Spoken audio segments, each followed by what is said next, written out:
Hello, book lovers and English learners. Welcome to our January and February live read along.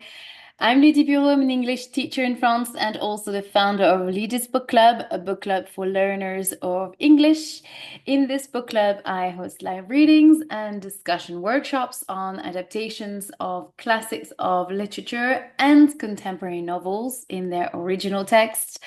I also tend to prioritize books that are written by women.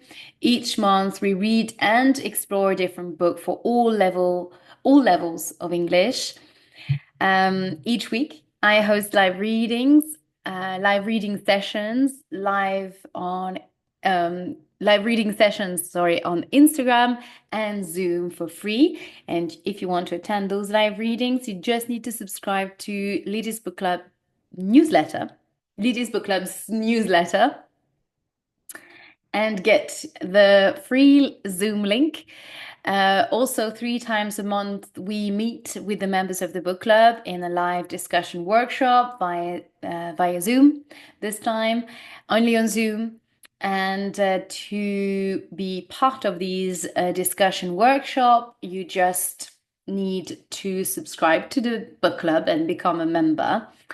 In these workshops, we talk about the chapters read over that week. And this is the best way for members to practice their speaking and their speaking skills and their reading skills as well.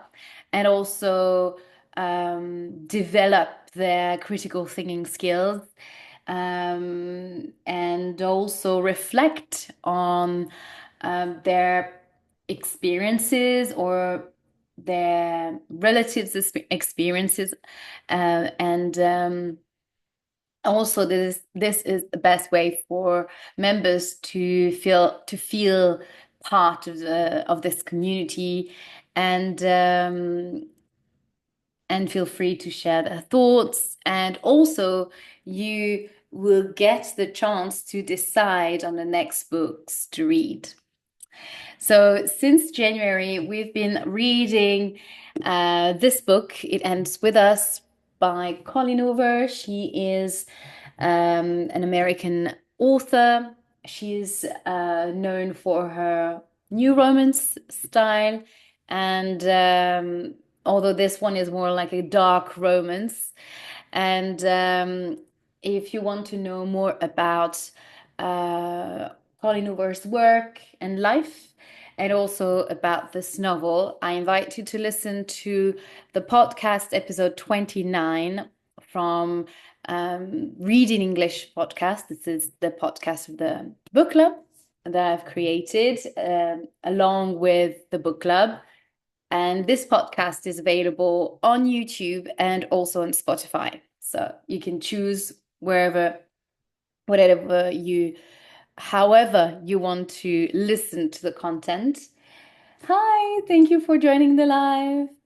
I hope you're well. So, um, I don't know if you read this book. I'm sure you did. Um, Let me know what you thought of this book. Um, so today is our live reading session 18, and we are going to read chapters 31, 32, and 33. So 3 chapters today. And this Saturday, I will host our last discussion workshop, our 7th workshop session on It Ends With Us. So if you want to join, this is now or never, to take part of the conversation of this book. This is our last live workshop session. And it will be about the last chapters that we're going to read this week and that we've already started reading. So it will be from chapter 29 to the epilogue. So if you want to attend this workshop, then just sign up to the book club. Right.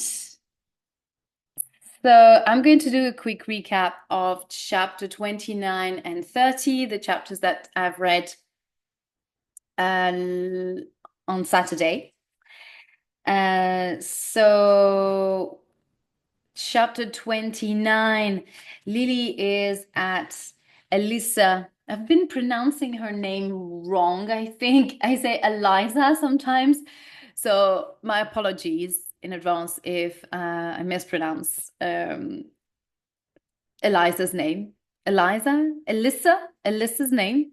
Probably, it's probably Elisa. So Lily is at Alyssa's flat. So Alyssa is Ryle's sister, and Alyssa had a sense that something was off with Lily and Ryle. She had been talking to them either on the phone or seeing Lily quite often, and she figured that something was going on with the two of them.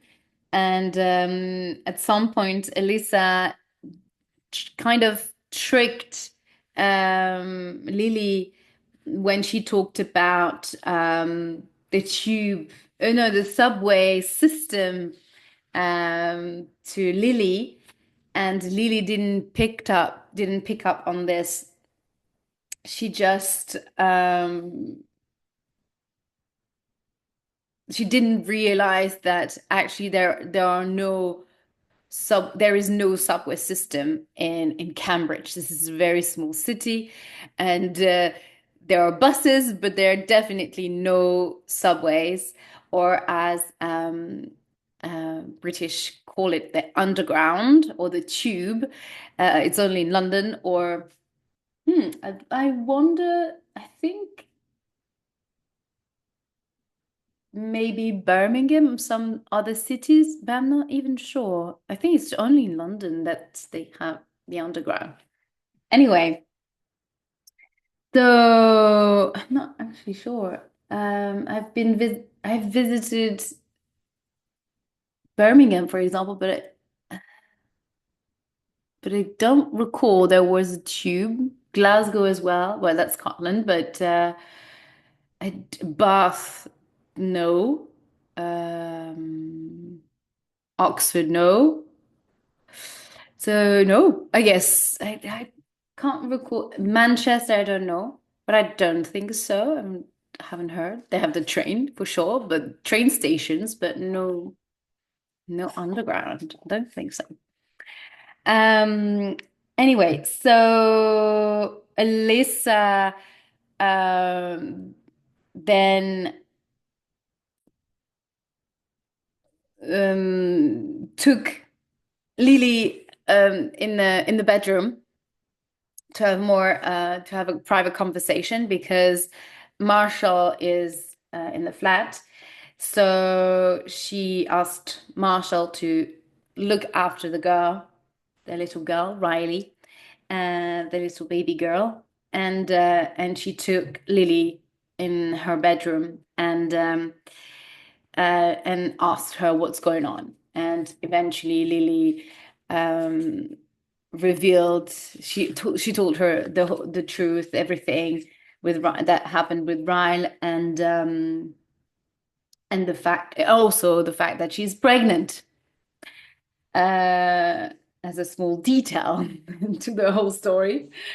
Um, so Elisa um, had has reacted as any best friend would, I guess, and given her position as Ryle's sister, she still manages to separate the two her double position in the sense that, of course, as a sister, she would wish that she could forgive her brother, but as her best friend, she would not accept that, and she wouldn't she said that she wouldn't speak to her if she would take him back. So she is being very supportive towards Lily. And although Lily was fearful of her reaction, uh, given the what happened last time when the first time when or this was it the second time? Yeah, because she didn't know about the first time. It's the second time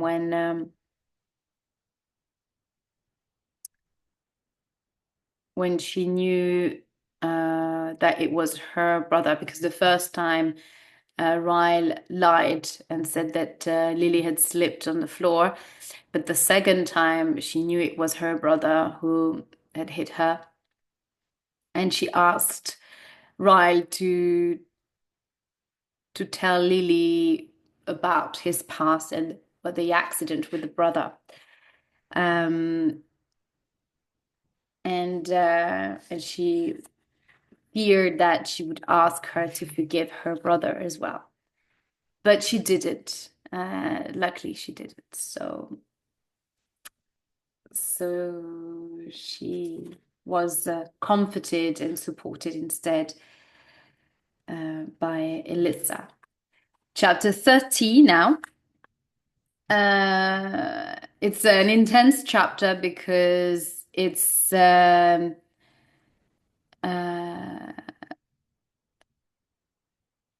it's there is a Lily and Ryle. Yeah, sorry, I didn't know where I was going.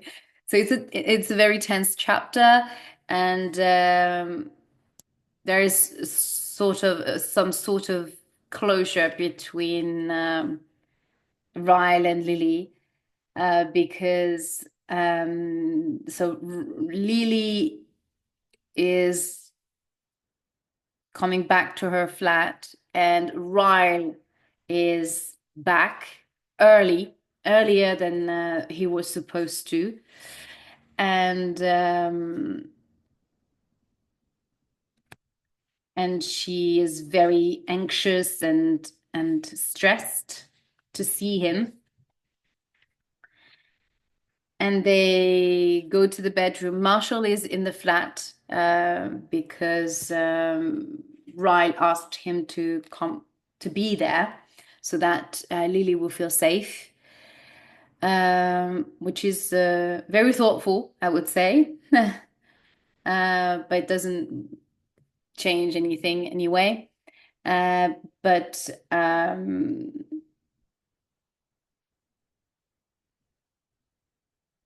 So they go to the flat, to the bedroom to have a private conversation, and Wright doesn't know where to start and how to apologize to her.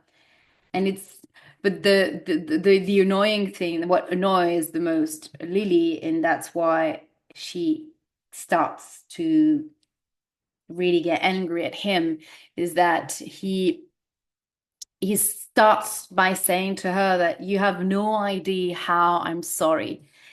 And that just sets Lily off. And starts um,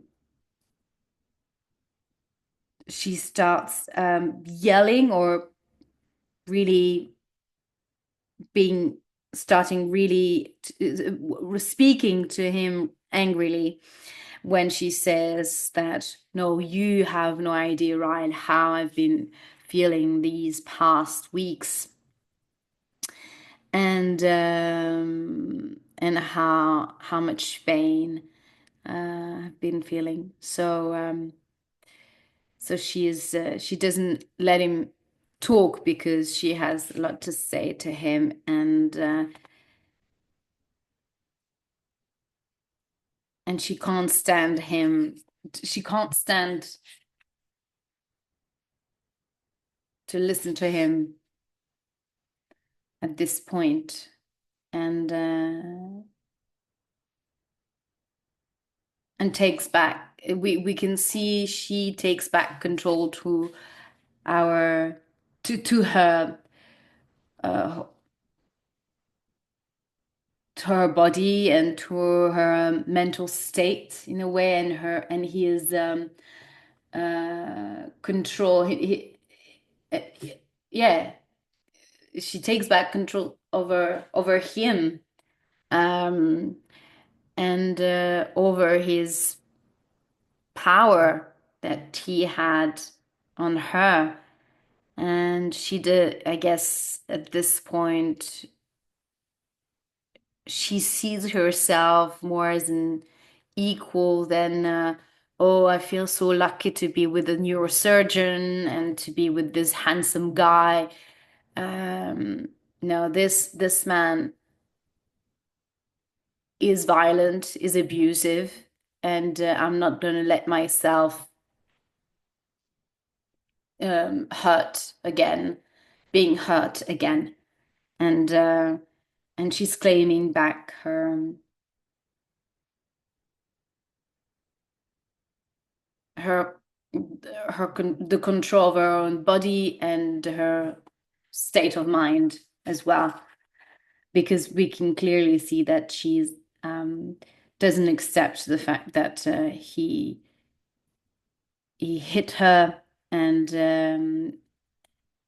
make him realize that whether she loves someone else, she's loved Atlas before, or whether they would have, or whether they would have slept together, he would have found them in the bedroom, in bed together. That wouldn't give him the right either to hit her, and that is heavy in sense. And we clearly see that she's had the time to process um,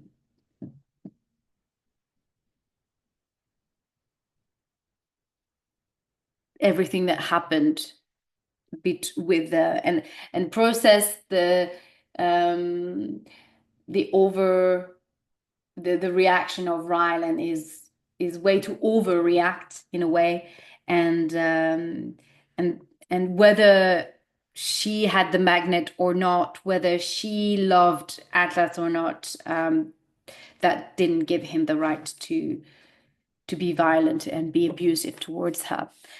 So that shows that, and the fact that she's able to say that to him is very meaningful and a big step here, I guess. Um, and after that, obviously, Ryan doesn't have much to say. He can't. He's the one now that can't say anything. That he's speechless. Um, and he actually uh, when he was the fact that he came back early was actually to tell her that he had taken the job in Minnesota, the job that he had told her at the beginning. Oh, not at the beginning, but a couple months before. And the reason why she didn't want to follow him, and that led him to buy this flat. Um, so he was actually ready to tell him that, but knowing that now she's pregnant, he was telling her that now this is not possible to leave her with this baby growing inside her. Well, his baby, basically, their baby. So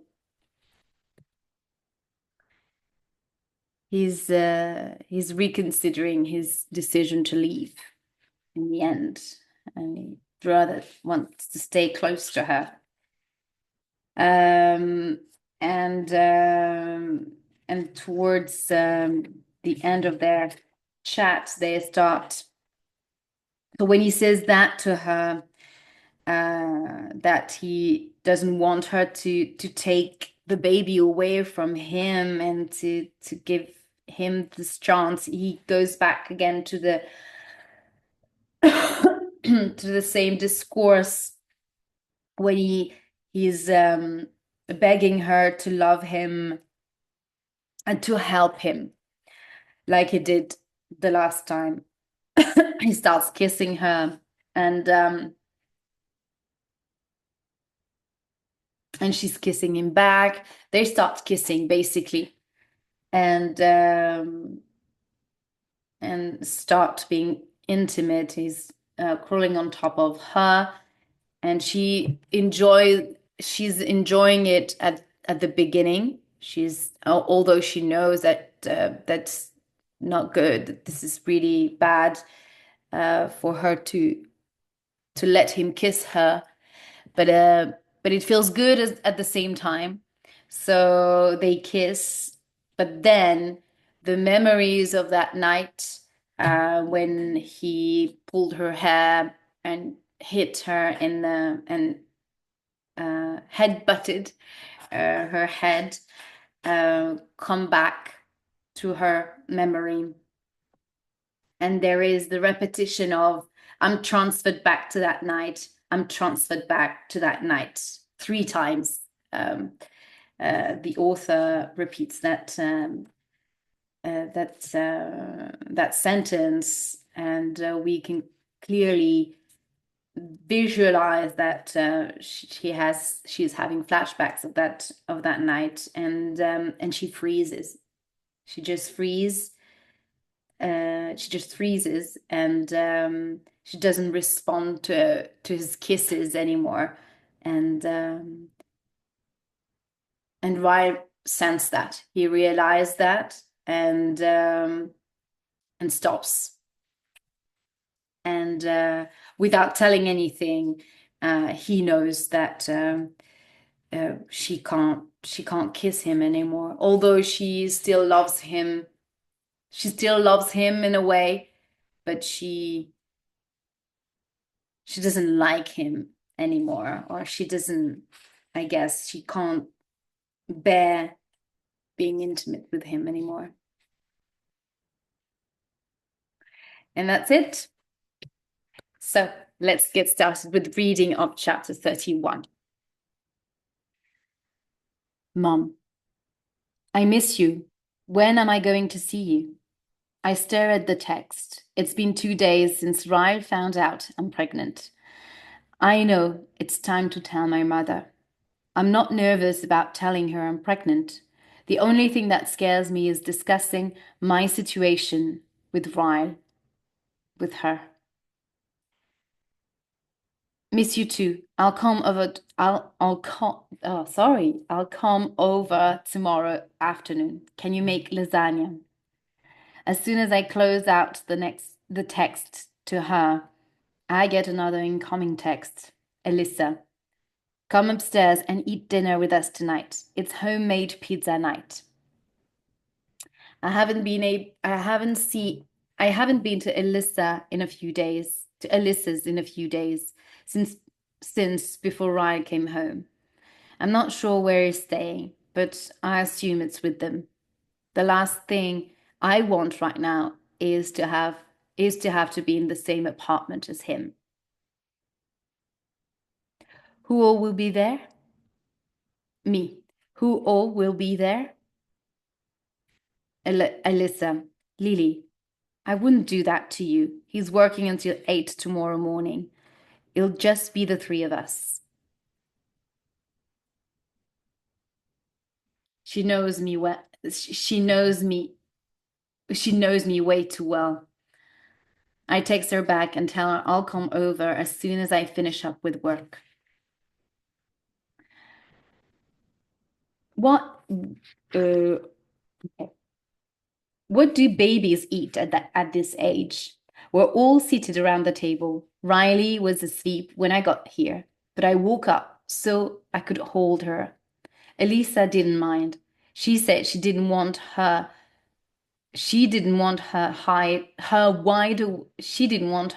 wide awake when she's ready to go to bed. Breast milk, Marshall says with a mouthful. With a mouthful. But sometimes I stick my finger in my soda and put it in her mouth so she can taste it. Marshall, Elisa yells, you better be kidding. Totally kidding, he says, although I can't tell if he really is. But but when do they start eating baby food? I ask. I figure I need to learn this stuff before giving birth. Around 4 months, Elisa says with a yawn. She drops her fork and leans back in her chair, rubbing her eyes. You want me to keep her at my place tonight so you guys get a full night's sleep? Elisa says. No, it's fine. At the same time, Marshall says, that would be awesome. I laugh. Really? I live right downstairs. I don't work tomorrow, so if I don't get any sleep tonight, I can just sleep in tomorrow. Elisa looks like she's contemplating it for a moment. I could leave my cell phone in I could leave my cell phone on in case you need. I look back down at Riley and Grine. Did you hear that? You get to have a sleepover with Aunt Lily. With everything Elisa is throwing in her diaper bag. In our diaper bag. It looks like I'm about to take Riley on a trip across the country. She'll let you know when she's hungry. Don't use the microwave to hit the milk. Just put it in. I know, I interrupt. I've made her like I've made her like 50 bottles since she's been alive. Eliza, Alyssa nods and then walks over to her bed. She drops the diaper bag down. She drops the diaper bag down beside me. Marshall is in the living room feeding Riley one last time. So Elisa lies down. So, so Elisa lies down beside me on the bed while we wait. She props her head up on her hand. Do you know what this means? She asks. No? What? I get to have sex tonight. It's been 4 months. I crinkle up my nose. I didn't know to know that. I didn't, sorry, I didn't need to know that. She laughs and falls down on her pillow, but then sits straight up. Shit, she says, I should probably shave my legs. I think it's been 4 months since I did that too. I laugh, but then I gasp. My hands move quickly to my stomach. Oh my God, I just felt something. Really? Alyssa puts her hand on my stomach, and we are both quiet for the next 5 minutes as we wait for it to happen again. It does, but it's so soft, it's almost unnoticeable. I laugh again as soon as it happens.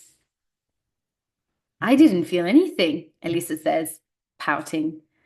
I guess it'd be a few more weeks before you can feel it from the outside, though. Is this the first time you've felt it move? Yeah, I've been scared I was growing the laziest baby in history. I keep my hands on my stomach, hoping to feel it again. We, we sit quietly for a few more minutes, and I can't help but wish my circumstances were different. Ryle should be here. He should be the one sitting beside me with his hand on my stomach, not Lisa. The thought almost takes away all the joy I'm feeling. Elisa must notice because she puts one of her hands on mine and squeezes. When I look at her, she isn't smiling anymore. Lily, she says, I've been wanting to say something to you. Oh God, I don't like the sound of her voice. What is it? She sighs and then forces a gloomy smile. I know you're sad that you're going through this without my brother. No matter how involved he is, I just want you to know that this is going to be the best thing you've ever experienced in your life. You're going to be a great mom, Lily. This baby is really lucky. I'm glad Alyssa is the only one in here right now because her words make me laugh, cry, and snot like a hormonal teenager. I hug her, I hug her and tell her thank you. It's amazing how hearing those words gives me back the joy I was feeling. She smiles and then says, "Now, go get my baby and take her away from here so I can have some sex with my filthy rich husband." I roll off the bed and stand up. You sure know how to bring levity into a situation. I'd say it's your strong point. She smiled. That's what I'm here for. Now go away. Chapter 32. Of all the secrets I've held over the last few months, I'm the saddest about keeping everything from my mother. I don't know how she'll take it.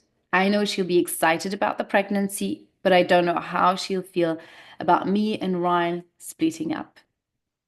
She loves Ryle, and based on her history with these types of situations, she'll probably find it very easy to excuse his behavior and try and convince me to take him back.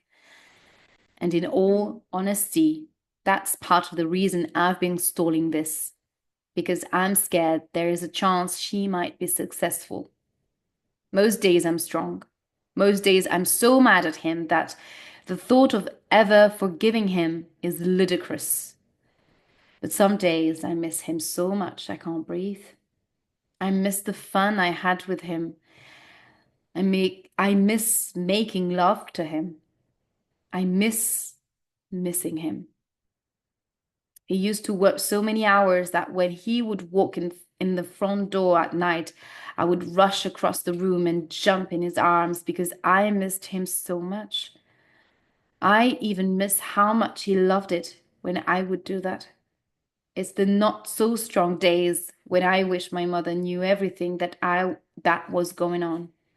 I sometimes just want to drive over to her house and curl up on the couch with her while she tucks my hair behind my ear and tells me it'll all be okay. Sometimes even grown women need their mother's comfort so we can just take a break from having to be strong all the time. I sit in my car, parked in her driveway, for a good 5 minutes before I work up. I work up the strength to go inside. It sucks that I have to do this because I know that in a way I'll be breaking her heart too. I hate it when she's sad and telling her I married a man who might be like my father is going to make her really sad. Is going to make her really sad. When I walk through the front door, she's in the kitchen, layering noodles in a pan. I don't remove my coat right away for obvious reasons. I'm not wearing a maternity shirt, but my bump is almost impossible to hide without a jacket, especially from a mother. "Hey, sweetie," she says. I walk into the kitchen and give her a side hug while she layers cheese over the top of the lasagna. Once the lasagna is in the oven, we walk over to the dining room table and take a seat. She leans back in her chair and takes a sip from a glass of tea. She's smiling. I hate it even more that she looks so happy right now. "Lily," she says, "there is something I need to tell you." I don't like this. I was coming over here to talk to her.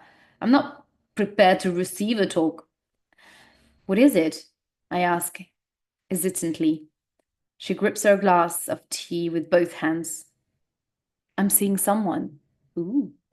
My mouth drops open. "Really?" I ask, shaking my head.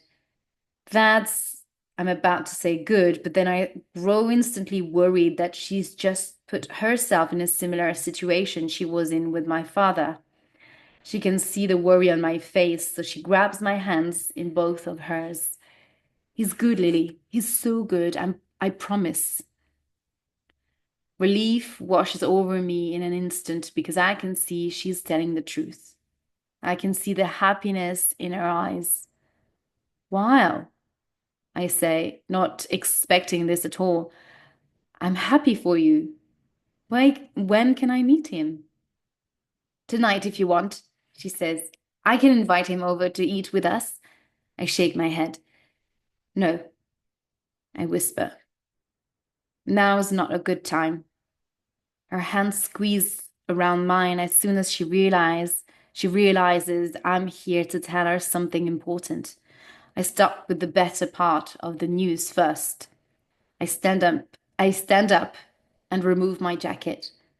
At first, she doesn't think anything of it. She just assumes I'm making myself comfortable. But then I take one of her hands and I press it against my stomach. You're gonna be a grandma. Her eyes widen, and for several seconds she stands speechless. But then tears begin to form. She jumps up and pulls me into a hug. Lily, she says, oh my God. She pulls back, smiling. That was so fast. Were you trying? You haven't even been married for very long. I shake my head. No, that was a shock, believe me. She laughs, and after another hug, we both sit down again. I try to keep up my smile, but it's not the smile of an elated, expectant mother. She sees that almost immediately.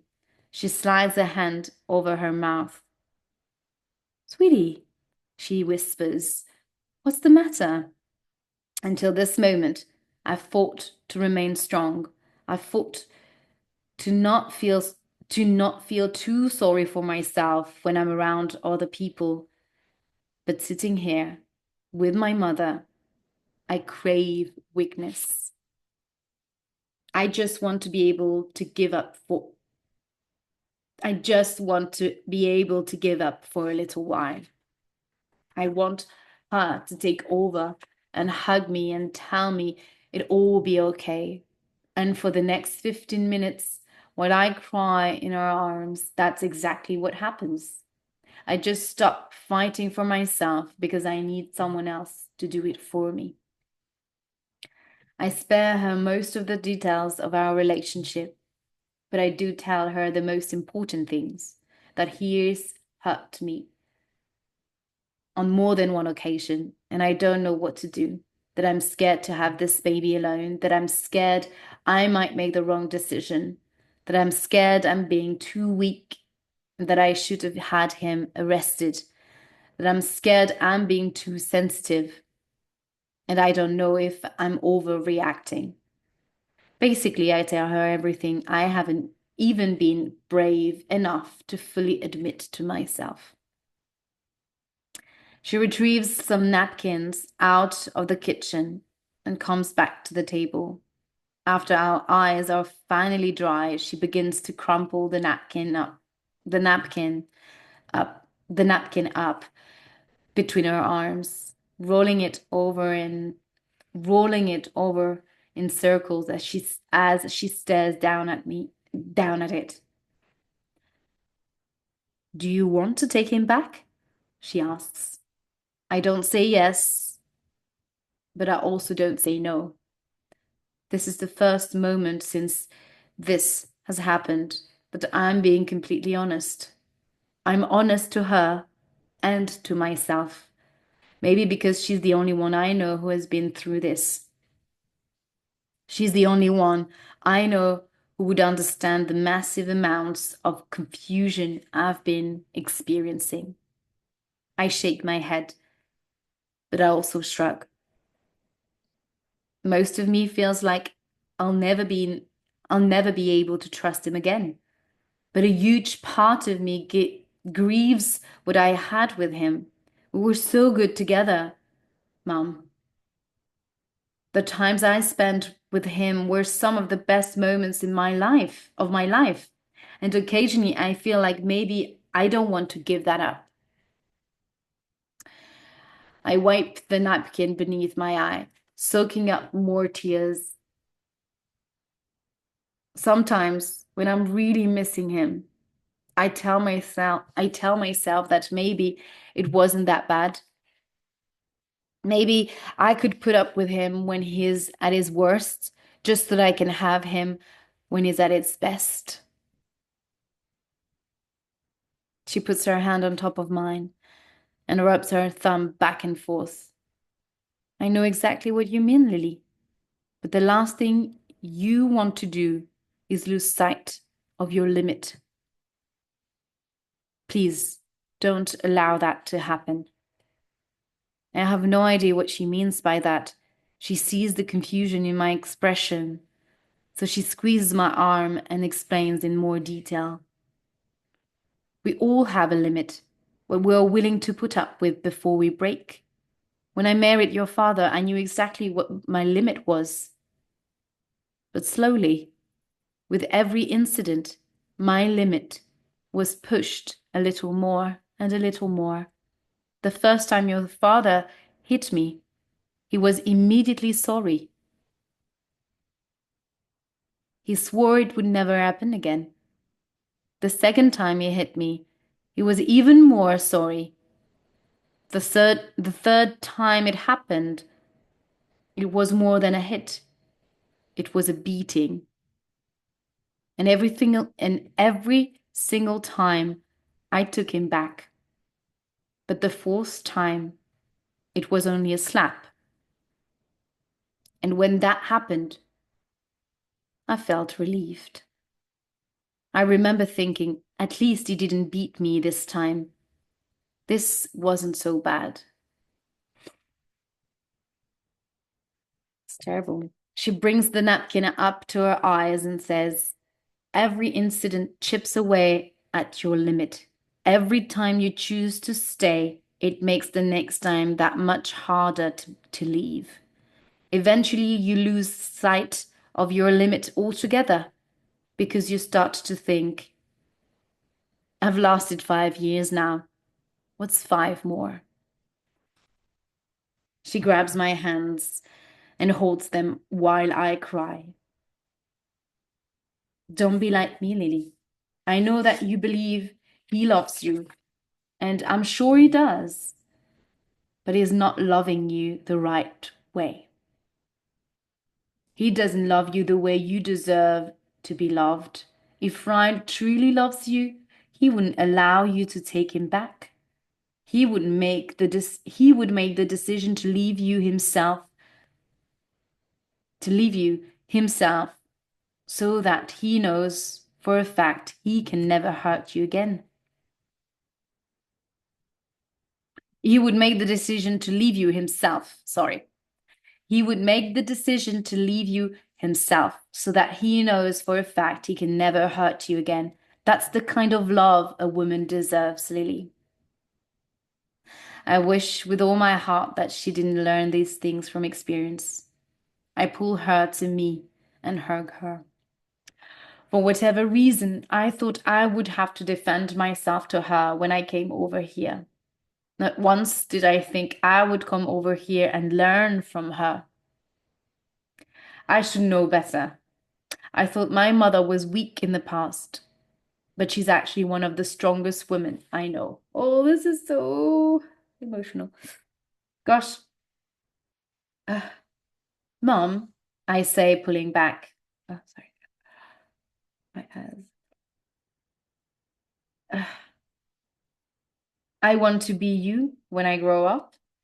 She laughs and brushes the oh, and if you remember, this is what her mother said at the beginning. Not the beginning, but when she opened her shop, and she said, Lily, I want to be you when I grow up.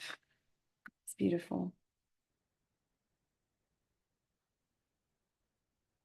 I can't remember. That was chapter 3 or 4, something like that. 4, perhaps. Yeah.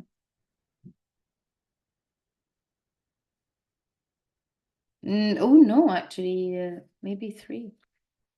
No, it was actually chapter 3. Yeah, yeah. When she's with her mother, when she just bought the shop. Right. I want to, so Mom, I say, pulling back. I want to be you when I grow up. She laughs and brushes the hair from my face. I can see in the way she looks at me that she'd trade spots with me in a heartbeat. She's feeling more pain for me in this moment than she ever felt for herself. I want to tell you something, she says. She reaches for my hands again. The day you gave your father's eulogy, I know you didn't freeze up, Lily. You stood at that podium and refused to say a single good thing about that man. It was the proudest I ever been of you. You were the only one in my life who ever stood up for me. You were strong when I was scared.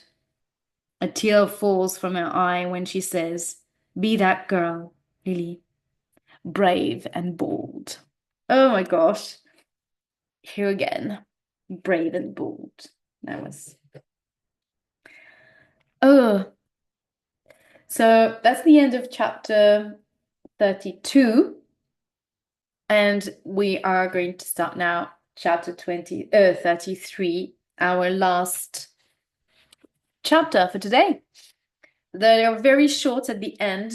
The chapters are very short at the end, seems like. So that's why I've decided to read these three together.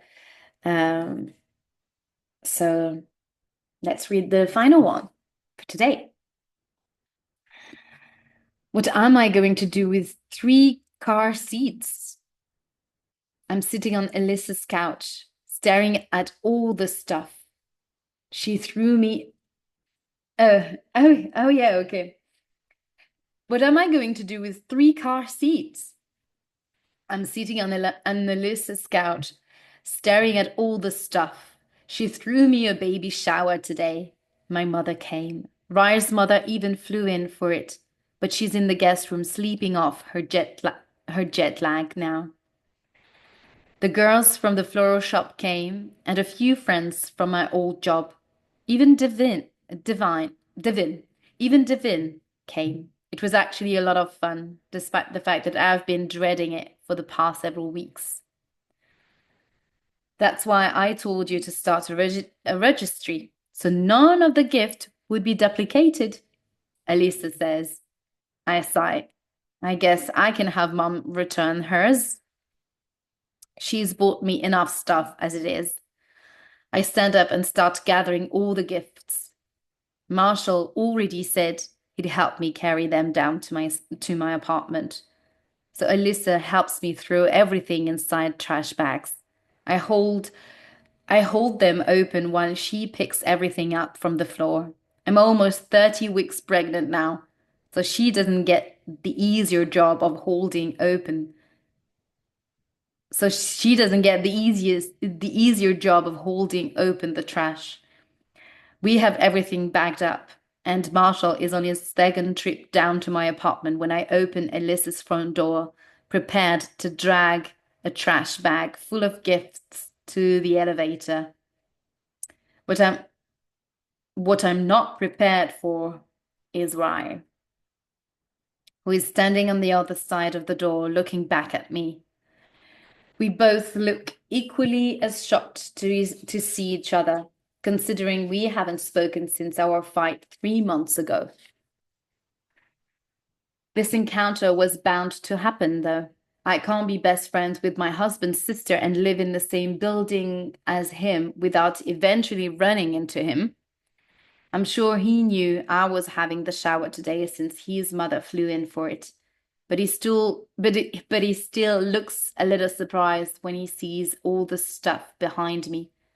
It makes me wonder if him showing up just as I'm leaving is a coincidence or a suitable convenience. He looks down at the trash bag I'm holding and he takes it from my hand. Let me get this. I let him. He takes that bag and another one down to the apartment while I gather my things. He and Marshall are walking back inside the apartment as I'm preparing to walk out. Ryle grabs the last bag of stuff, and begins to head toward the front door again. I'm following behind him when Marshall gives me a silent look, asking me if I'm okay with Ryle going downstairs with me. I nod. I can't keep avoiding Ryle forever. So now is a good time. And so now is as good a time as any to discuss where we go from here. It's only a few floors between their apartment and mine, but down the elevator ride down with Ryle feels like the longest it's ever taken. I catch him staring at my stomach a couple of times, and it makes me wonder how it must feel going 3 months without seeing me pregnant. My apartment door is unlocked, so I push it open and he follows me inside. He takes the last of the stuff to the nursery, and I can hear him moving things around, opening boxes. I stay in the kitchen and clean things that don't even need cleaning. My heart is in my throat, knowing he is in my apartment. I don't feel scared of him in this moment. I just feel nervous. I wanted to be more prepared for this conversation because I absolutely hate confrontation. But I know we need to discuss the baby and our future. I just don't want to. Not yet. Anyway. He walks down the hallway and into the kitchen. I catch him looking at my stomach again. He glances away just as quickly. Do you want me to assemble the crib while I'm here? I should probably say no, but he's half responsible for the child growing inside of me. If he's going to offer physical labor, I'm going to take it, no matter how angry I still am at him. Yeah, that would be a big help. He points toward the laundry room. Is my is my toolbox still in there?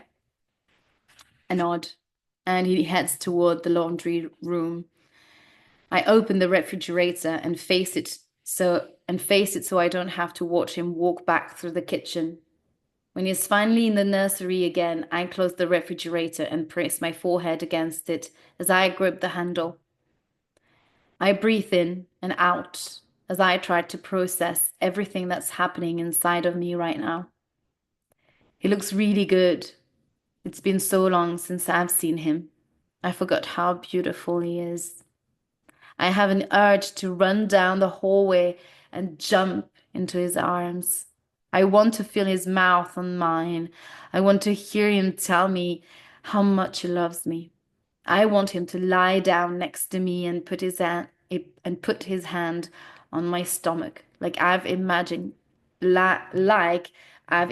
him doing so many times. Sorry, like I've imagined him doing so many times. It would be so easy. My life would be so much easier right now if I would just forgive him and take him back. I close my eyes and repeat the words my mother said to me. If Ryan truly loves you, he wouldn't allow you to take him back.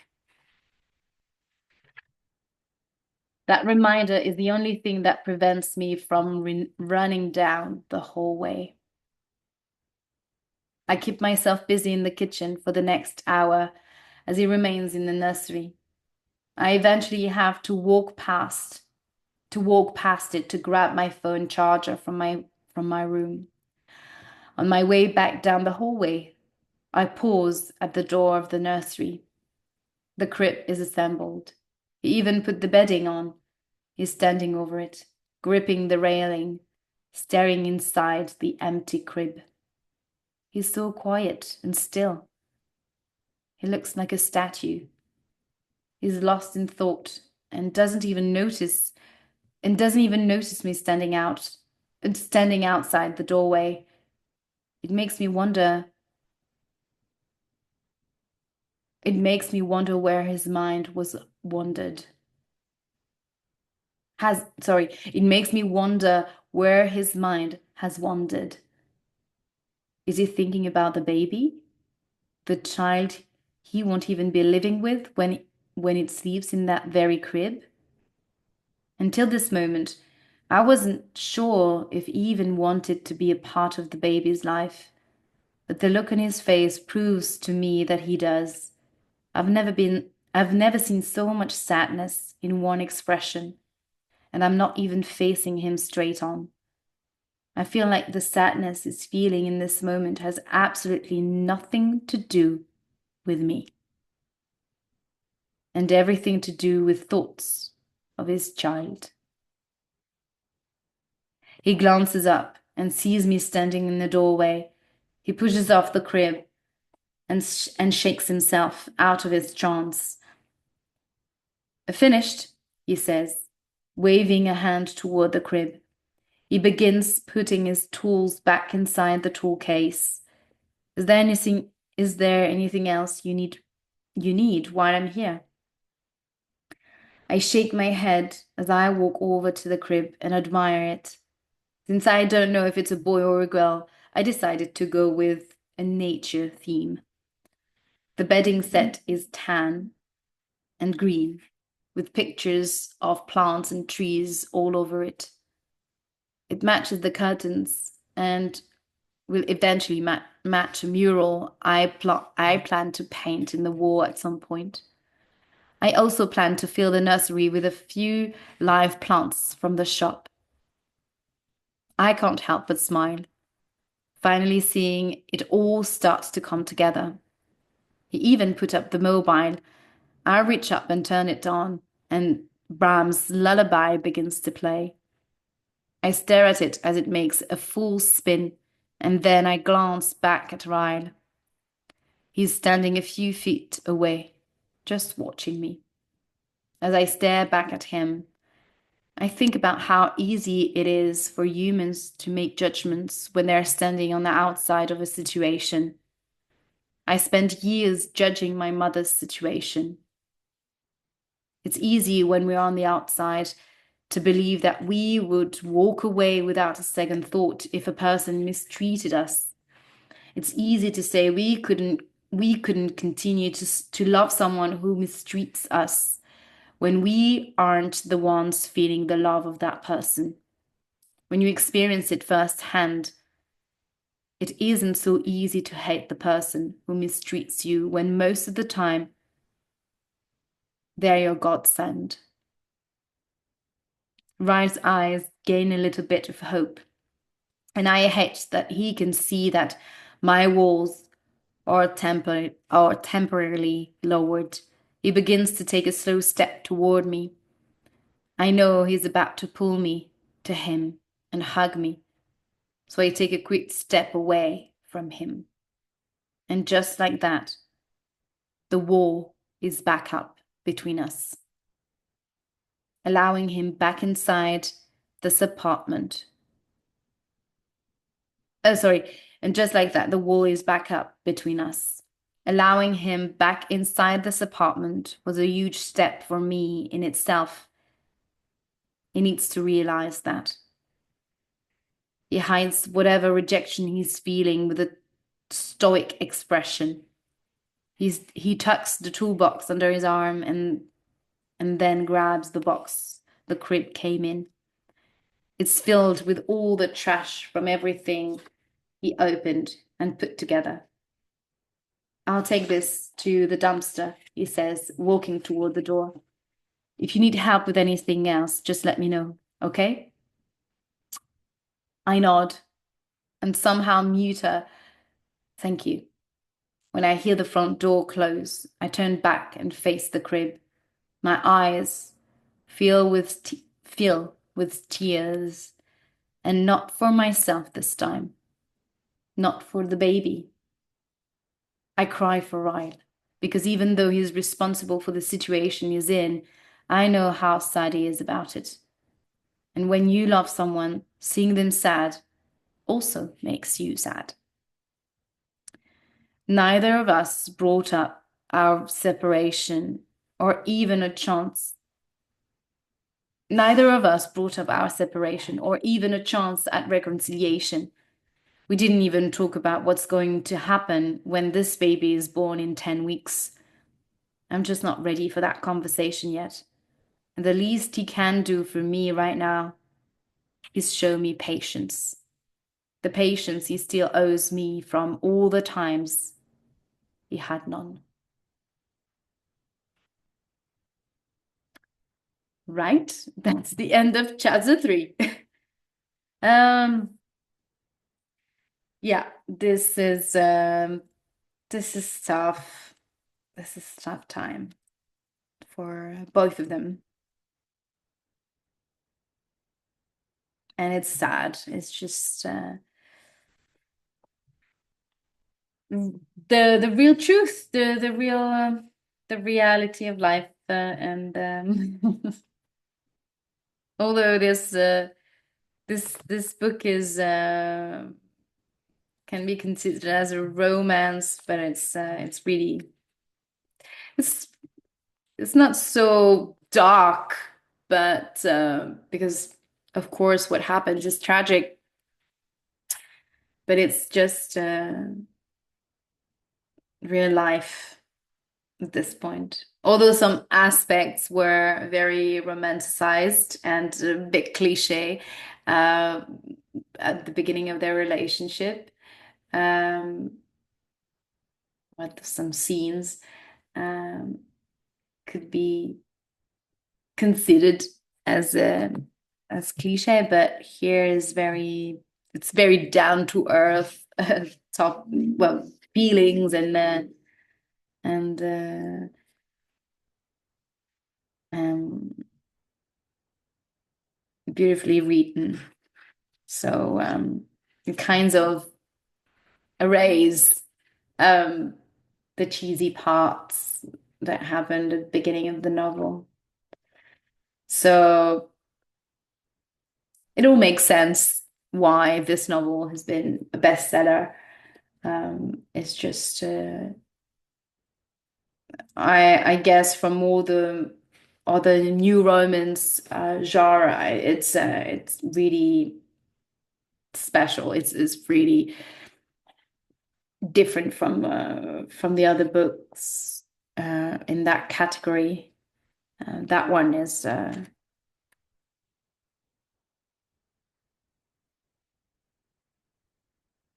very unique in its on its on its own in itself. Sorry. So it's much deeper than just romance and relationships. So yeah, or yeah, or yeah, that's all I want to say. So that's it for today. Tomorrow we will finish the chapters, the last chapters, because Wednesday we will only read the epilogue. So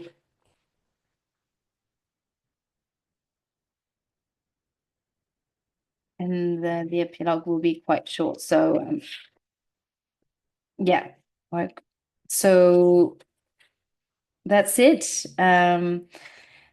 We we will meet tomorrow. So I hope you enjoyed this live reading. Thank you for watching this video. If you enjoyed this live reading, then like the video, share the video to show anyone that could be interested in listening to the live reading of this book. And don't forget to subscribe to the book, to subscribe to the channel, and also join the book club. Yeah, definitely. If you want to be part of this community, sorry, if you're not a native speaker of English or you are learning English and you want to improve your speaking skills and practice your English. I wouldn't say daily, but weekly, I would say. Then join the book club and join the conversation. And in the meantime, I will see you Tomorrow, yeah, so before I leave, just remember that we have our last live discussion workshop this Saturday. So make sure that you subscribe to the book club to join the conversation. And in the meantime, I will see you tomorrow for a new live reading session on Instagram and Zoom at 2 p.m. So there's a different timing for these last sessions. So we will meet at 2 tomorrow, Central European Time, to read chapters 34 and 35, the last chapters before the epilogue. Have a beautiful rest of the day. Bye.